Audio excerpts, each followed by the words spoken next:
Bismillahirrahmanirrahim. Assalamualaikum warahmatullahi wabarakatuh. Alhamdulillahirabbil alamin. Nahmaduhu wa nasta'inuhu wa nastaghfiruh wa natubu ilaih. Wa na'udzu billahi min syururi anfusina wa min sayyiati a'malina. May yahdihillahu fala mudilla lahu wa may yudlil fala hadiya lahu. Allahumma shalli wa sallim wa barik ala nabiyyina Muhammadin sallallahu alaihi wasallam wa ala alihi wa sahbihi wa man tabi'ahu bi huda ila yaumiddin. Amma ba'd. Ibu-ibu, bapak-bapak, segenap jamaah pengajian Ahad pagi Islamic Center Muhammadiyah Madiun yang saya hormati, alhamdulillah merupakan kesyukuran yang tidak terhingga kita dapat tetap ngaji, kita dapat tetap silaturahim, dan kita masih berada di dalam bulan Syawal. Meskipun ini sudah berada pada akhir bulan Syawal, ini merupakan bulan yang juga istimewa karena Syawal didahului oleh bulan Ramadan, di mana pada bulan Syawal ini merupakan bulan peningkatan. Dan memang seharusnya setelah selesai melaksanakan amaliyah Ramadan, seharusnya amal kita menjadi semakin meningkat. Namun apa yang kita tingkatkan, kalau kita merencanakan dengan baik apa yang kita tingkatkan, insya Allah peningkatannya akan semakin baik. Dan ibu-ibu bapak sekalian, hari ini saya agak istimewa karena saya didampingi istri saya. Biasanya saya sowan sendiri, dari dampingi.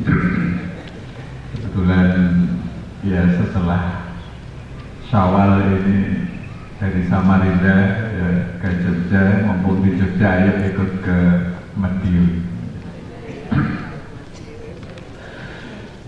Tadi malam sebelum berangkat ke sini sempat misi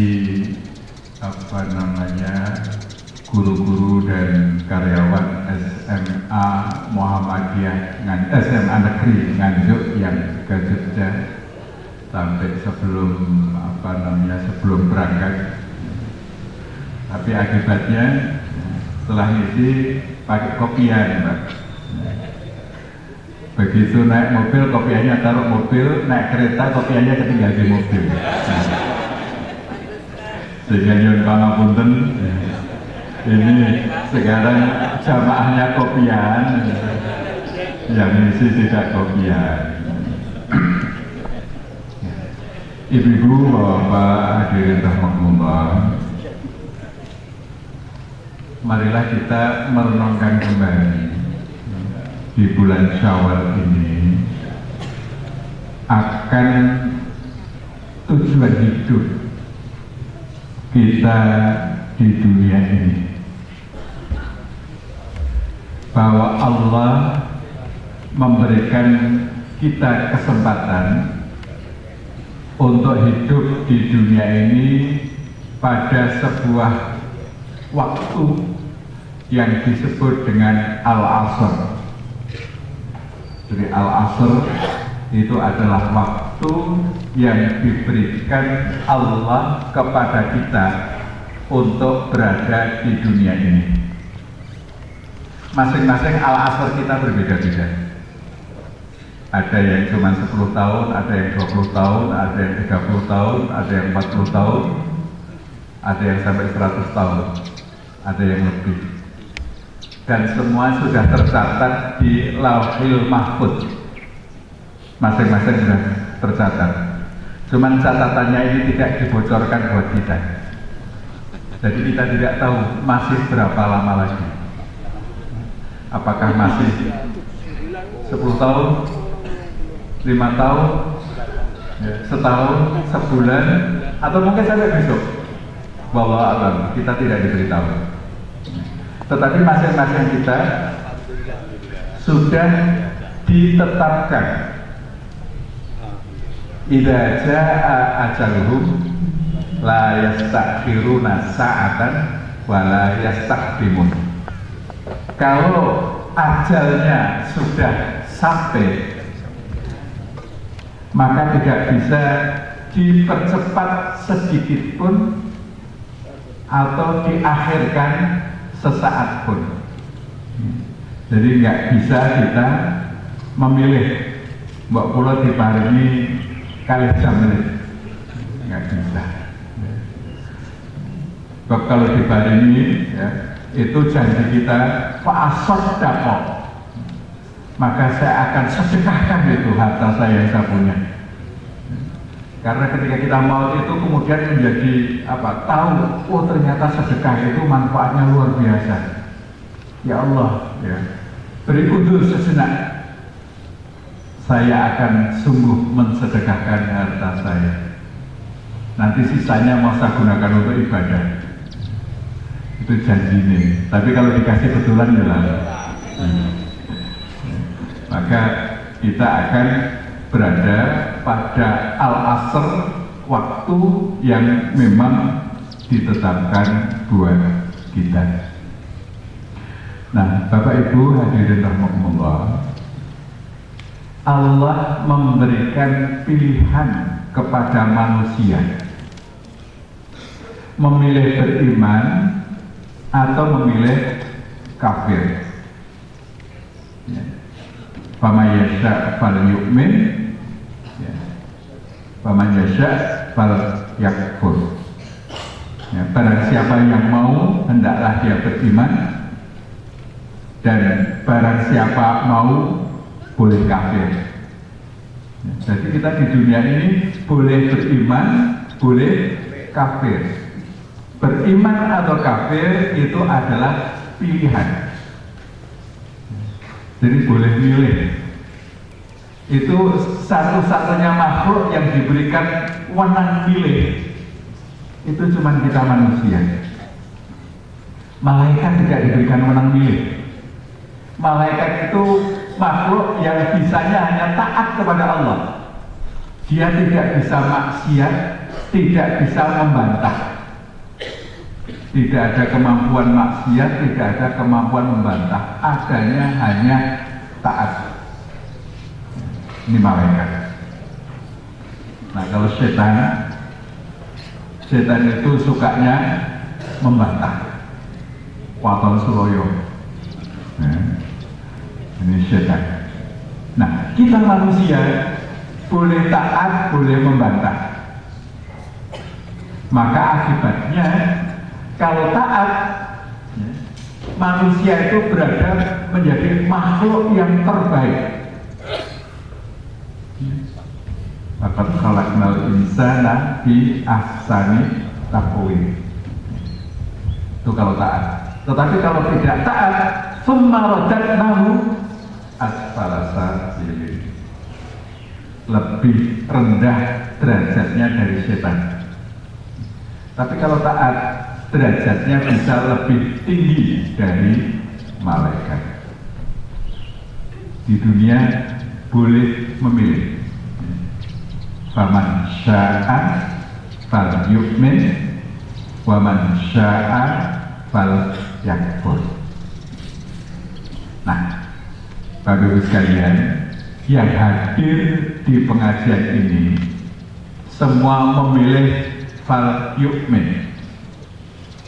Sebab kalau memilih falyakul nggak mungkin datang ke pengajian ini. Ya. Datang ke pengajian ini sudah merupakan indikator bahwa pilihannya adalah iman. Maka orang yang beriman itu akan menjadi orang yang beruntung. Wal asri, demi masa yang dijatahkan buat seseorang, innal insana lafi khusrin, sesungguhnya manusia itu berada di dalam kerugian. Illal ladzina amanu, kecuali orang-orang yang beriman, wa amilus shalihat, dan beramal soleh, wa tawassaw bil haqq wa tawassaw bis sabr. Insyaallah kita adalah golongan yang memilih beriman. Nah, sehingga bagi orang yang beriman, maka tujuan hidupnya adalah nanti ketika kembali ke akhirat menghadap Allah, kita kembali dalam keridhaannya dan ditempatkan di surganya. Jadi kita itu sebenarnya makhluk surga, Bapak Ibu sekalian. Makhluk surga. Moyang kita, Nabiullah Adam, itu pernah merasakan berada di surga. Tapi karena digoda setan, ya, pohon yang tidak boleh didekati, akhirnya wis hidup dulu di dunia. Nanti setelah masanya habis, kembali lagi ke surga. Jadi mestinya tempat kembali kita adalah surga.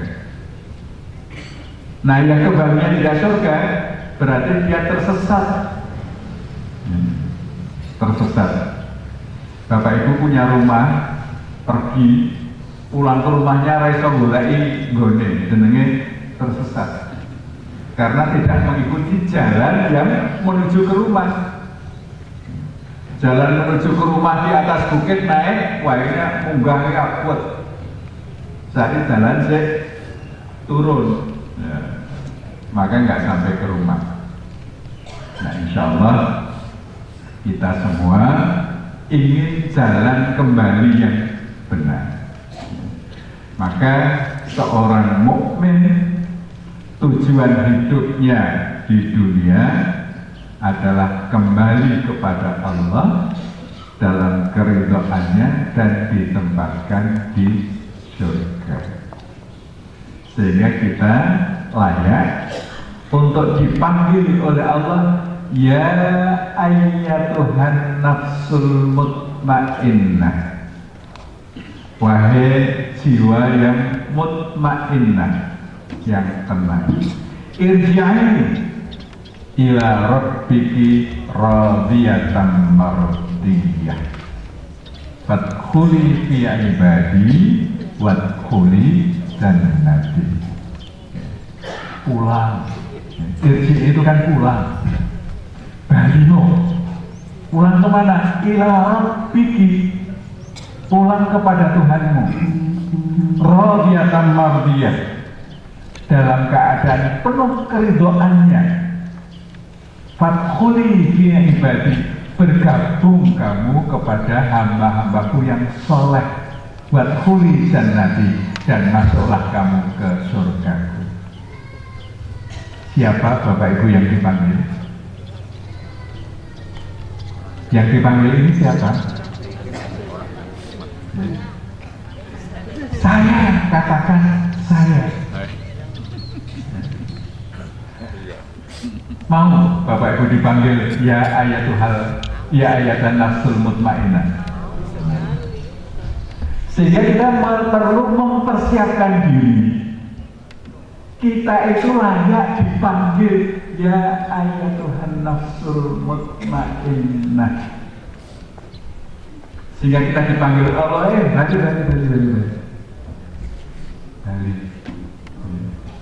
balik kepadaku. Ayo gabung sama hamba-hambaku yang soleh. masuk ke surgaku. Wasari'u ila maghfiratin min rabbikum wa jannatin 'arduhas samawati wal ardh u'iddat lil muttaqin.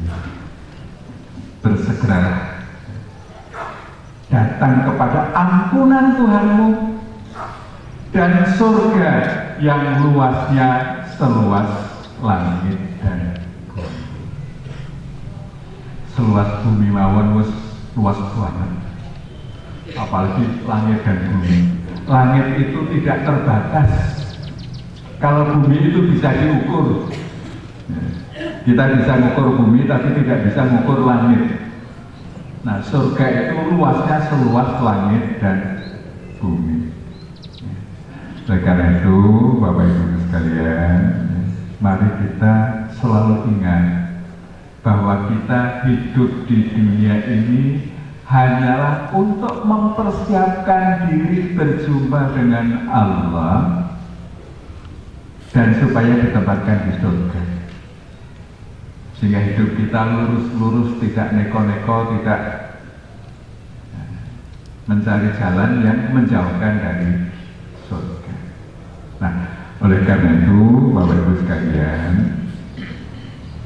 misi hidup kita di dunia ini adalah misi seperti yang ditunjukkan atau yang diperintahkan Allah buat kita. Misinya apa? Allah menciptakan manusia itu wa ma khalaqtul jinna wal insa illa liya'budun. Dan tidaklah aku ciptakan jin dan manusia kecuali untuk beribadah. Jadi kita ini Bapak Ibu sekalian, di dunia ini tugas kita adalah ibadah. Apa itu ibadah? Para ulama memberikan takrif atau pengertian ibadah sebagai at-taqarrub ilallah, proses mendekatkan diri kepada Allah bimtithali awamiri, dengan cara menjalani perintah-perintahnya, wasinabi nawahi, dan menjauhi larangan-larangannya, wal amalu bima adina bihi syari, dan beramal sesuai dengan yang diizinkan syarat atau diizinkan Allah. Itulah ibadah. Baya'amatun wa khasah. Ibadah itu ada umum, ada khusus ya. Yang umum, semua yang dilakukan untuk mendekatkan diri kepada Allah itu adalah ibadah umum. Semua yang diizinkan secara umum, termasuk Bapak Ibu rawuh pengajian ya, ini masuk bagian ibadah umum. Bekerja ibadah umum ya. Mendidik anak, nyekolahkan anak, belajar ya, berdagang, ini masuk ibadah umum. Kalau itu kita niatkan untuk mendekatkan diri kepada Allah.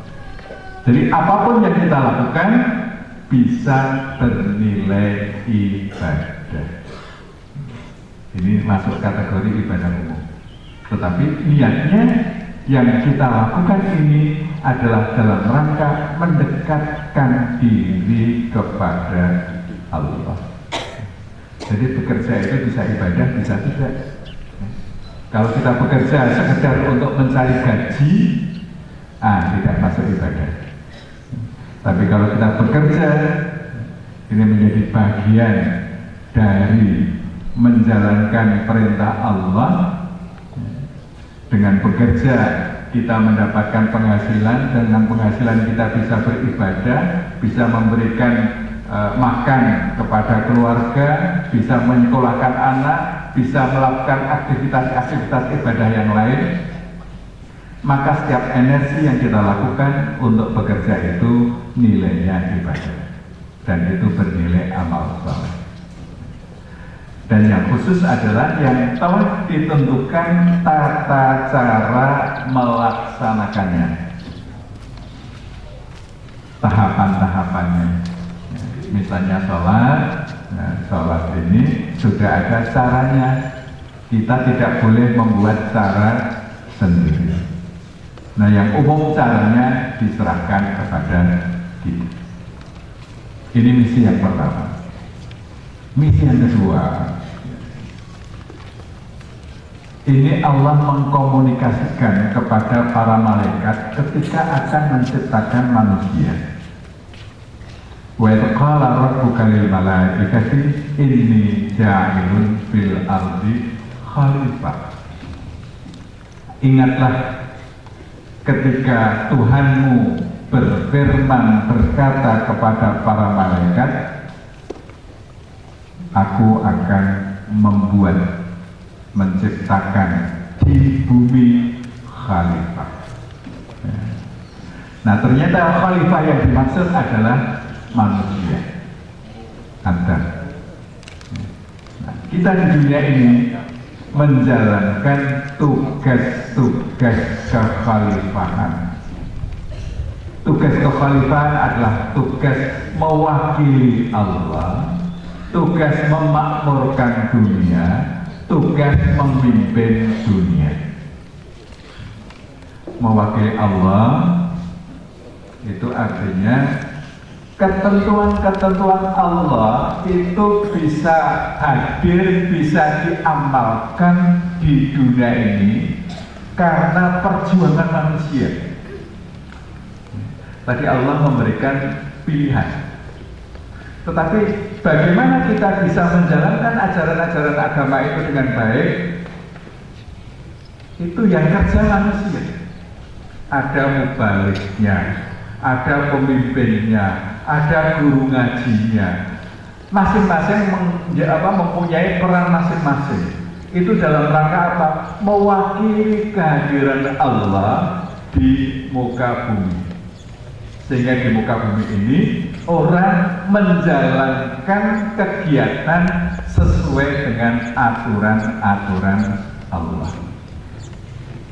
Wilayah kuasa kita bisa pribadi, bisa keluarga, yang punya jabatan sesuai jabatannya. Mungkin ada yang Pak Camat, mungkin ada yang direktur rumah sakit, ada yang jadi Pak Lurah, ada yang jadi bupati, ada yang jadi presiden. Nah, jabatan-jabatan itu adalah dalam rangka untuk menjalankan fungsi khalifah. Nah, bapak-bapak ini mesti jadi kepala keluarga, ya, paling tidak, ya. Bagaimana di lingkup keluarganya aturan-aturan Allah itu dilaksanakan. Ibu-ibu juga pemimpin rumah tangga. Bagaimana di dalam rumah tangga itu aturan-aturan Allah dilaksanakan. Kegiatan-kegiatannya dilaksanakan sesuai dengan petunjuk-petunjuk Allah. Itu adalah tugas kekhalifahan kita. Kullukum ra'in, setiap kamu adalah pemimpin. Wa kullukum mas'ulun an ra'iyyati, dan setiap kamu akan ditanya bagaimana kamu melaksanakan kepemimpinanmu itu. Ibu-ibu semuanya ditanya bagaimana mengelola rumah tangga suaminya. Apakah ditoto dengan baik sehingga rumah tangga itu sesuai dengan ketentuan-ketentuan Allah atau tidak? Mas'ul, ya, ditanyakan. Bapak-bapak juga ditanyakan. Semua ditanya atas tanggung jawab kekhalifahan, tanggung jawab kepemimpinannya sesuai dengan jabatan kita masing-masing.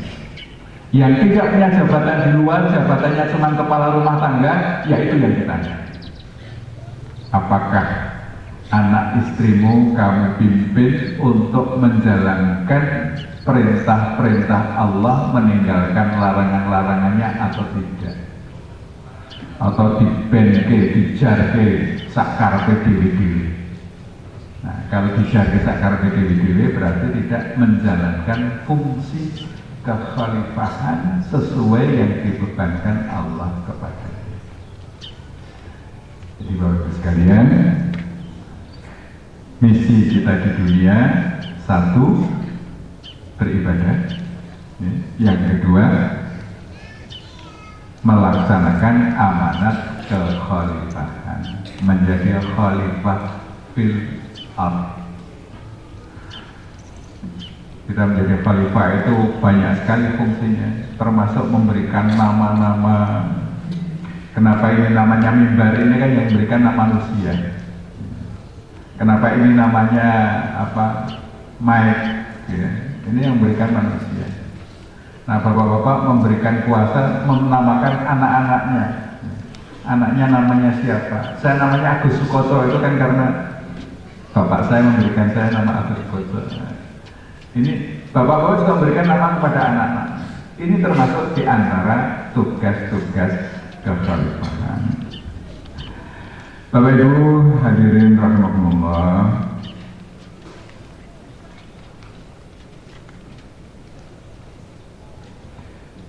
di dalam menjalankan kedua misi tadi, Allah memberikan kita jatah waktu. Tadi yang disebut dengan al-asr. Dan jatah waktu lamanya kita tidak tahu, tetapi masing-masing kita merasakan siklus waktu. Namanya siklus waktu itu tandanya ada siang, ada malam yang berulang-ulang. Dan siang malam itu manusia sepakat, siang dan malam itu 24 jam. Ya, jadi dalam satu hari kita hidup 24 jam. Dalam 24 jam itu bumi kita berputar satu putaran. Lingkaran bumi satu putaran itu kurang lebih 40.000 kilometer. Ini lingkaran bumi kurang lebih 40.000 kilometer. Berarti sebenarnya kelihatannya Bapak Ibu sekalian ini hanya duduk manis, tidak bergerak. Tetapi kita itu sebenarnya melaju dengan kecepatan 40.000 kilometer dalam 24 jam. Itu kalau per jamnya kurang lebih 1,600 kilometer per jam. Jadi selama ngaji ini kita sebenarnya sudah bergerak 1.600 km. Jauh ya, tapi nggak kelihatan. Karena kita nggak ada relatifnya di sampingnya. Bapak Ibu kalau naik pesawat itu tidak melihat keluar, itu kelihatannya kan gitu. Ya, apalagi pesawat yang besar di tengah lagi. Ya, kita merasakan pergerakan itu hanya ketika mau take off terasa, karena masih lihat kanan kiri itu kelihatan pada mundur semua. Tapi begitu pesawat sampai di atas, tidak kelihatan kalau berjalan. Nah, kita di bumi ini juga sebenarnya berjalan dengan kecepatan 1.600 km lebih per jam. 1.600. Pesawat itu kecepatannya, pesawat haji itu kecepatannya rata-rata 800 km per jam. Berarti kita melaju dengan kecepatan 2 kali kecepatan pesawat dan terbang. Ini Ibu, kita berjalan itu dengan kecepatan tinggi sebenarnya, kecepatan sangat tinggi. Nah, di dalam perjalanan itu ya, satu hari 24 jam, ya, 1 jam 60 menit, 1 menit 60 detik, masih ada pernya lagi ya, di bawah itu. Itu selama masa ini kita diberikan peluang oleh Allah Subhanahu wa Ta'ala untuk melakukan amalan-amalan terbaik dalam rangka apa? Mempersiapkan diri untuk kehidupan yang sesungguhnya di akhirat kelak. Ini adalah kesempatan. Dan Allah membuat siklus waktu dimulai dari saat tenggelamnya matahari. Jadi hari kita itu mulainya adalah waktu matahari tenggelam. Kemarin sore waktu matahari tenggelam, ya, maghrib, itu kita sudah berada pada hari Ahad. Maka yang benar itu orang Jawa sebenarnya. Tadi malam itu kalau orang Jawa nyebutnya kan malam Ahad. Ya. Tapi kalau orang nasional, ya, itu menyebut tadi malam itu kan Sabtu malam. Ya. Sabtu malam. Ya. Yang benar itu adalah malam Ahad.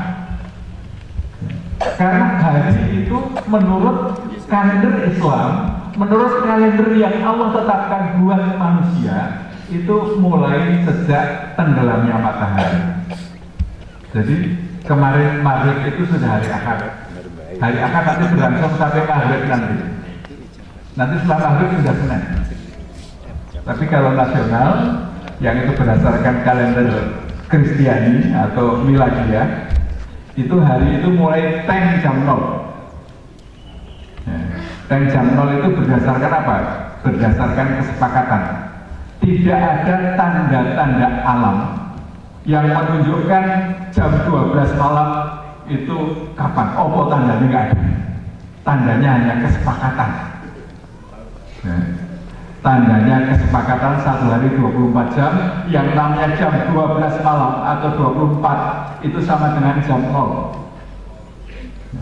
Itu mulainya hari, itu hitungan mereka. Tetapi kalau hitungan Islam, hari itu mulai adalah begitu matahari tenggelam, itu sudah ganti hari. Jadi tanda alamnya jelas, ya, tanda alamnya jelas.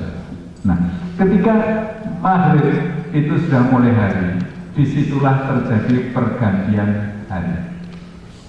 Ya, pergantian hari itu pergantian siang dengan malam, waktunya mulai tenggelam matahari sampai pengaruh matahari itu tidak terlihat. Ya, jadi sebelah barat itu kalau sore, kalau pengaruh matahari masih ada, itu masih ada tanda-tanda kemerahan mega. Ya, tanda-tanda kemerahan, ya, itu artinya masih pergantian siang dengan malam. Itu namanya waktu maghrib. Ya, waktu maghrib, pergantian. Jadi pengaruh matahari masih ada. Nah, waktu maghrib Allah memberikan kesempatan kepada manusia untuk melakukan amal yang sangat istimewa, yakni sholat maghrib. Nah, dan Allah sudah mengatur irama tubuh kita itu menyesuaikan irama pergantian siang malam. Allah memberikan kepada kita antara hormon kortisol dan hormon melatonin. Hormon kortisol itu adalah hormon yang diperlukan untuk bekerja, untuk beraktivitas. Hormon melatonin itu adalah hormon yang diperlukan untuk istirahat, recovery kondisi tubuh kita. Sehingga dengan hormon kortisol itu, ya, maka kita bisa giat bekerja. Nah, ketika maghrib kortisolnya mulai turun, melatoninnya mulai meningkat. Dan Allah memberikan amalan istimewa sholat maghrib. Baik ibu jamaah rahmatullah, sholat maghrib yang paling baik adalah sholat maghrib yang didahului dengan sholat tahiyatul masjid.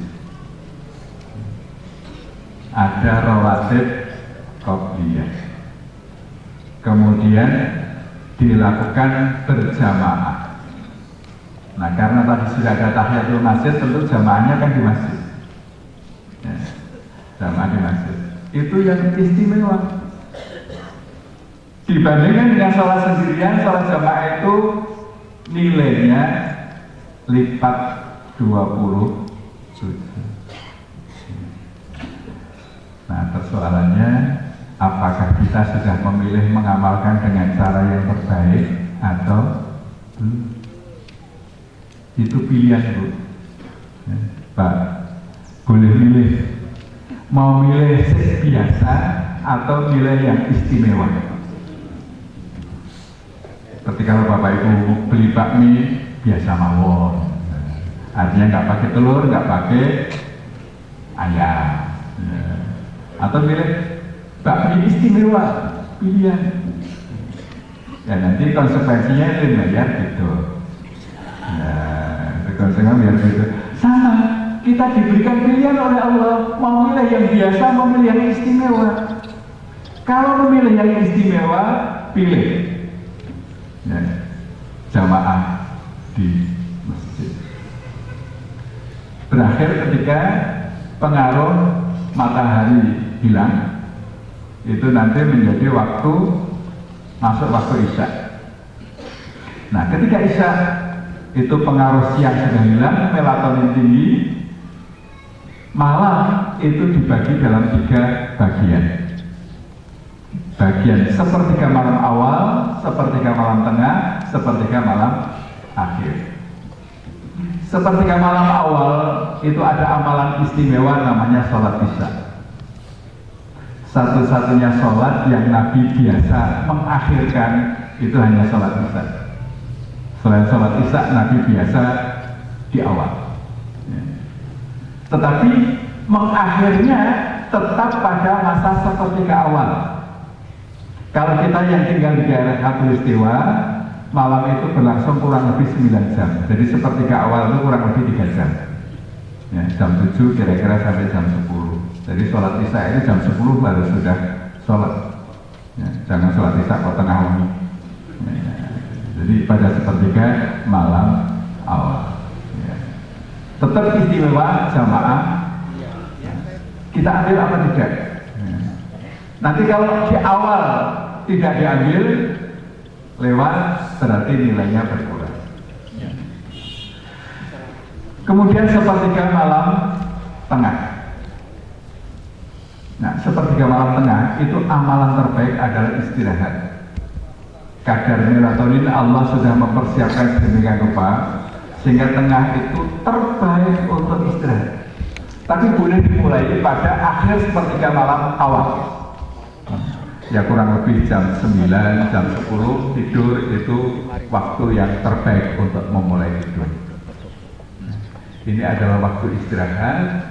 Rata-rata manusia memerlukan kurang lebih 7,5 jam untuk istirahat. Itu rata-rata manusia. Tapi orang mukmin itu ya ayyuhal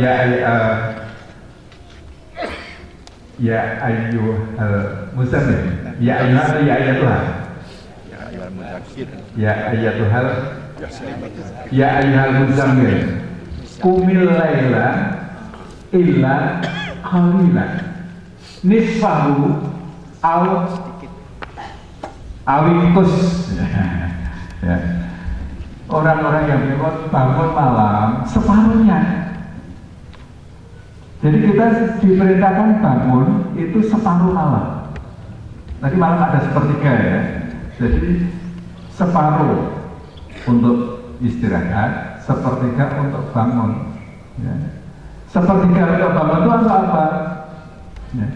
Untuk tadi tahajud dan warattilil Qur'ana tartila. Nah, kapan kita membagi untuk istirahat?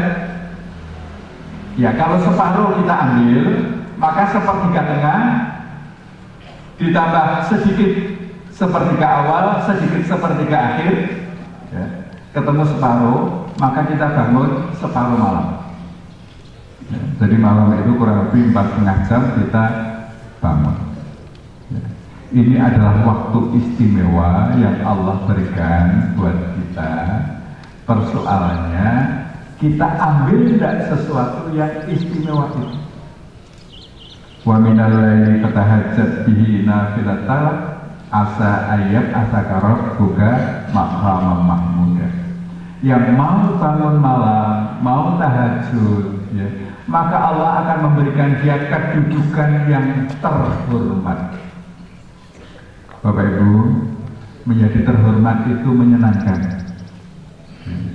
menjadi tidak terhormat itu tidak enak. Kita datang suatu majelis tidak dihormati itu nggak enak, kalau perlu nggak usah datang. Ya. Tapi kalau kita datang suatu majelis, datang kepada orang lain dihormati, enak. Nah, Allah akan menjadikan orang-orang yang bertahajud itu kehormatan. Kita ambil apa tidak ini peluang untuk terhormat. Kalau ambil, bangun malam, tahajud. Ini waktu malam. Ya. Sepertiga malam akhir adalah waktu terbaik untuk tahajud. Kemudian mulailah pengaruh matahari muncul dengan adanya fajar shotting. Ya, pengaruh matahari muncul. Ya. Di situ hormon kortisol sudah mulai meningkat. Allah memerintahkan kita untuk melakukan sholat subuh. Dan ada amalan istimewa. Barang siapa sholat subuh berjamaah, kemudian duduk melakukan zikir kepada Allah sampai syuruk matahari terbit, ini sudah terbit, kemudian sholat sholat 2 rakaat, maka baginya seperti pahala haji dan umroh. Mau ngambil apa tidak? Kalau mau haji tenanan itu antriannya panjang. Itu pun belum tentu bisa berangkat kalau duitnya nggak cukup. Nah, kalau ini ke masjid nggak pakai duit, tinggal sholat subuh berjamaah, duduk berzikir, zikirnya bisa dengan sambil baca Al-Quran, kemudian sholat 2 rakaat. Kira-kira jam-jam segini ini pulang sudah mendapatkan pahala seperti pahala haji dan umrah. Terus sekalian, saya berpandangan ini waktu terbaik kita berkumpul di masjid untuk taklim. Jadi kalau pengajian itu kita gerakkan mulai subuh sampai duha, itu kita dapat pahala yang luar biasa. Pahala taklim, pahala iktikaf. Nah, nanti selesai pengajian jangan langsung pulang, sholat 2 rakaat. Ini luar biasa. Ini bisa menjadi media menjadikan masjid sebagai madrasah umat. Ya. Jam belajarnya mulai subuh sampai duha. Rata-rata orang subuh sampai duha itu belum bekerja, kecuali yang dinas di rumah sakit, dinas malam itu sampai ini sebagian kecil. Sebagian besar masyarakat belum bekerja pada jam-jam itu, sehingga kalau ini kita jadikan menjadi waktu untuk belajar, tempatnya di masjid, sehingga kita ciptakan atau kita jadikan masjid kita sebagai madrasah umat, jam belajarnya subuh sampai duha. Ini dampaknya luar biasa sekali. Ini. Setelah itu matahari terbit, bergerak. Allah memberikan kesempatan kita, ya, fantashiru fil ard, bertebaranlah kamu di muka bumi, wabtahu min fadlillah, carilah karunia Allah. Itulah saat bekerja. Tetapi kita juga diberikan berbunga. Siapa yang melakukan sholat duha, dia akan diberikan sesuatu yang istimewa. Sampai tengah hari, nanti masuk waktu zuhur, ya, Allah memberikan kesempatan kita untuk melakukan sholat zuhur, sholat yang juga istimewa. Setelah zuhur, kita seharian bekerja mungkin capek, kita diberikan kesempatan istirahat sejenak, namanya qailullah. Ya, dari istirahat sejenak namanya qailullah, itu adalah istirahat terbaik di luar malam.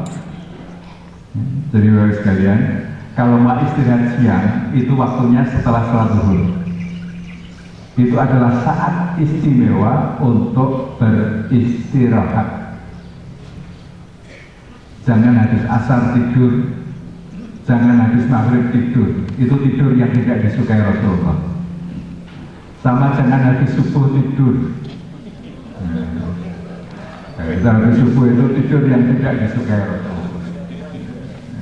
Jadi kalau siang mau tidur, pilih waktu setelah zuhur. Itu namanya kailah. Orang Jawa ini kadang-kadang memang kita kadang-kadang tidak tahu kebijaksanaannya. Dulu ketika saya kecil, habis zuhur itu oleh ibu saya itu baru itu turun. Sehingga dulu saya punya kebiasaan habis zuhur itu tidur. Tapi waktu saya kecil sekolah itu hanya sampai zuhur. Habis itu saya pulang tidur, nanti asar sudah main-main sampai maghrib ke masjid sampai isya. Ya. Dari maghrib sampai isya itu rumah kita di masjid, tempat tinggal kita di masjid. Ya. Siang tidur. Nah sekarang sekolah itu full day school, jadi agak susah ngaturnya.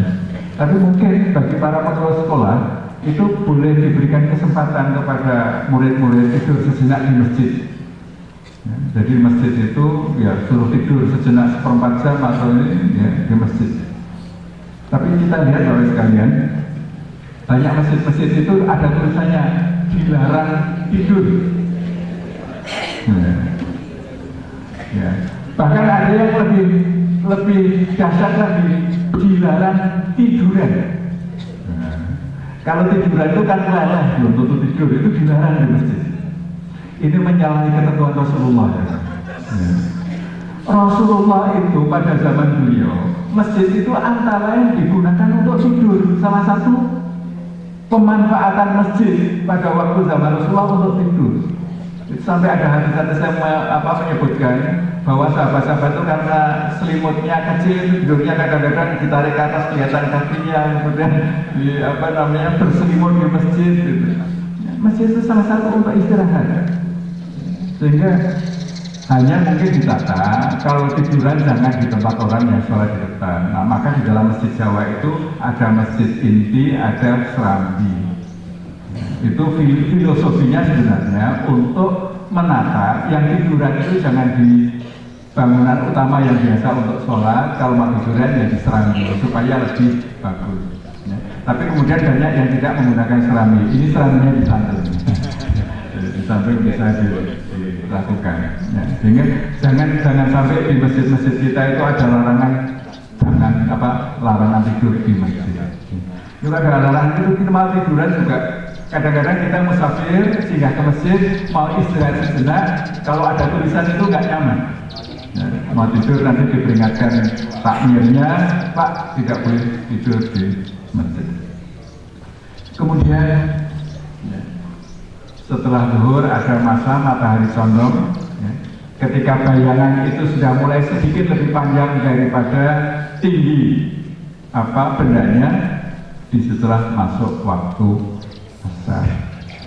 Di situ ada amalan istimewa Bapak Ibu sekalian, sholat asar yang Allah sendiri sampai berpesan wa hafizu ala sholawati wa sholatil wusta. Jaga sholat utamanya sholat wusta. Sholat wusta itu sholat asar. Itu jaga betul supaya pelaksanaannya betul-betul terjaga. Ini siklus 24 jam, Bapak Ibu sekalian.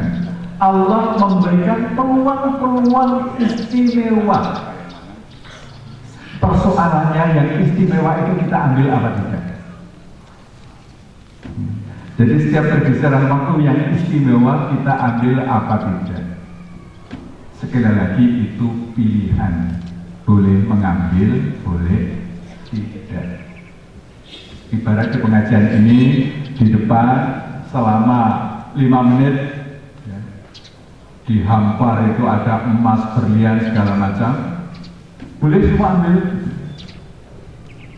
Tapi boleh ibu langsung nggak usah cuma lihat aja, nah, itu ada emas berlian terus lewat. Bisa mengambil manfaatnya apa tidak kalau cuma melihat dan lewat? Tidak. Sama. Kita sholat maghrib, sholat isya, subuh, zuhur, asar, itu kita juga bisa cuma melihat, oh jamaah Di masjid ada yang jamaah, kita melihat orang berjamaah. Oh, yang ini mengambil emas berlian, kita cuma lihat, oh iya ada emas berlian di situ. Nah, ini semua adalah pilihan. Bagus sekalian, mari kita memilih yang terbaik. Ketika Allah memberikan peluang, ini loh yang terbaik, mari itu kita jadikan yang terbaik buat kita. Amalan-amalan yang dicintai oleh Allah, marilah kita jadikan menjadi amalan-amalan yang juga kita cintai. Allah mencintai sholat di awal waktu. Ini didokumentasikan di dalam hadis Nabi ketika seorang sahabat bertanya, ya Rasulullah, ayyul amali ahabbu ilallah. Amalan apa yang paling dicintai oleh Allah? Maka jawab Rasulullah, as-sholatu ala waktiha. Sholat di awal waktu itu adalah amalan yang sangat dicintai Allah. Persoalannya amalan yang dicintai Allah ini kita cintai apa tidak? Kalau kita cintai, namanya mencintai itu akan berusaha untuk apa? Mengamalkan. Pokoknya kalau sudah masuk waktu sholat, ini amalan yang paling saya cintai. Saya tidak boleh tergoda untuk melakukan yang lain. Ini artinya kita mencintai. Apapun. Ini sedang musim bola. Meskipun sedang pertandingan seru-serunya, kalau sudah Allahu Akbar, Allahu Akbar, bola. Wah, ini sarap gol ya. Bahkan sudah komat arep gol ya. Terus enggak apa giring bola sudah dekat gawang itu, ya semesta dipentelang ini. Ya. Itu artinya belum dicintai. Kalau dicintai, apapun ditinggalkan. Itu menjadi amalan yang paling kita cintai. Bapak sekalian, mari amalan-amalan yang dicintai Allah ini juga kita cintai. Jangan sampai ada amalan yang ngerecoki sehingga kita menunda amalan yang dicintai Allah tadi. Oh, sekonten tamu ya pas waktu ini dhuwur ngasar konten tamu. Tamu boleh menjadi alasan nggak untuk tidak berjamaah? Ya. Justru itu menjadi ladang dakwah. Ya. Ajak tamunya untuk ayo Pak, kita sholat dulu di masjid bareng. Kalau kita berhasil mengajak tamu kita tadi untuk sholat di masjid berjamaah, ini istimewanya Islam ini. Barang siapa mengajak orang mengamalkan sesuatu, dia mendapatkan pahalanya tanpa mengurangi pahala dia. Pahala kita double. Pahala kita sholat jamaah dan pahala ngajak. Pahala ngajak ini kita dapat pahala yang diajak tanpa mengurangi pahalanya sama sekali. Ini istimewa. Dan Bapak sekalian, kalau amalan-amalan yang dicintai Allah ini kita amalkan berulang-ulang, terus-menerus menjadi kebiasaan. Jadi kalau kita sholat jamaah di masjid sekali, otak mulai memetakan. Di situ ada file sholat jamaah di masjid. Diulangi lagi, filenya semakin setor. Diulangi lagi, terjadi perubahan fisiologis di dalam otak kita. Dokter lebih paham tentang perubahan fisiologis. Ya, otak kita ada perubahan fisiologis. Jadi strukturnya kondisinya berbeda. Diulang lagi, nanti akan terjadi perubahan anatomis. Bentuk otak kita berbeda. Terisi rekaman amalan-amalan kita. Nah, kalau struktur otak kita sudah berubah dengan perilaku kebiasaan kita, maka selanjutnya amalan-amalan tadi akan dikendalikan oleh otak bawah sadar kita. Ini namanya kebiasaan. Nah, kalau sudah struktur otak bawah sadar yang mengendalikan amalan kita, maka amalan itu akan ringan sekali kita lakukan dan nggak usah berpikir lagi kita akan melakukan. Jadi nggak usah dipikir, ngerti-ngerti duhur sudah di masjid. Nggak usah dipikir, ngerti-ngerti ngasar sudah di masjid, maghrib sudah di masjid, isya sudah di masjid, subuh sudah di masjid. Itu nggak usah dipikir lagi. Pas perjalanan pun kalau memungkinkan singgah di masjid. Itu kalau sudah kita ulang-ulang. Sehingga kalau amalan itu sudah kita ulang-ulang, maka otak bawah sadar kita mengendalikan dan kita tidak perlu berpikir untuk melakukan amalan itu. Maka kata Nabi, khairul amali adwamuhu wa in khaf. Sebaik-baik amal adalah yang menjadi kebiasaan meskipun sedikit.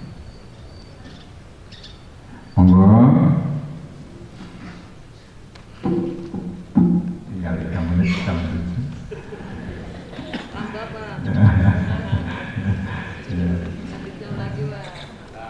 Ini yang penting ya, amalan-amalan di dalam makalah yang dibagikan Ibu Bapak sekalian. Di situ ada daftar-daftarnya, meskipun tidak semua yang masuk daftar yang penting-penting saja.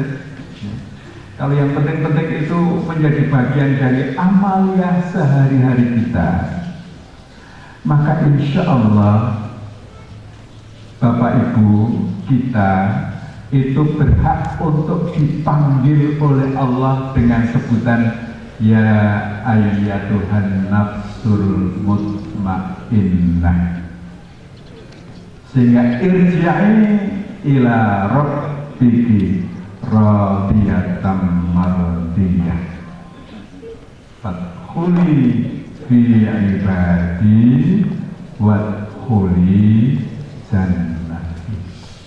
Mudah-mudahan kita nanti semua jamaah ini bertemu kembali di surga, dikumpulkan kembali di surga, dan marilah kita beramal seperti amalan-amalan ahli surga.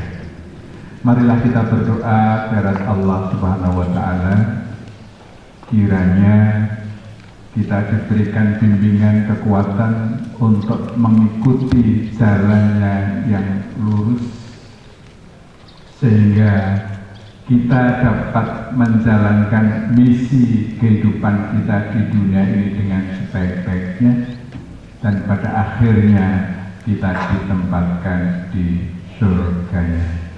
Innallaha wa malaikatahu yusholluna 'alan nabi ya ayyuhalladzina amanu shallu 'alaihi wa sallimu taslima.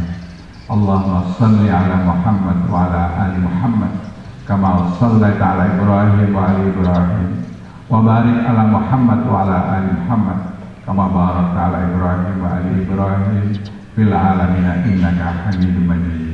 Allahumma ighfir lil muslimina wal muslimat wal mu'minina wal mu'minat al ahya'i minhum wal amwat. Rabbana zalamna anfusana fa illam taghfir lana wa tarhamna lanakunanna minal khasirin. Rabbana innana sami'na munadiyan yunadi lil iman an aminu bi rabbikum fa amanna. Rabbana faghfir lana dzunubana wa kaffir 'anna sayyi'atina wa tawaffana ma'al abrar. Rabbana hab lana min azwajina wa dzurriyyatina qurrata a'yun waj'alna lil muttaqina imama.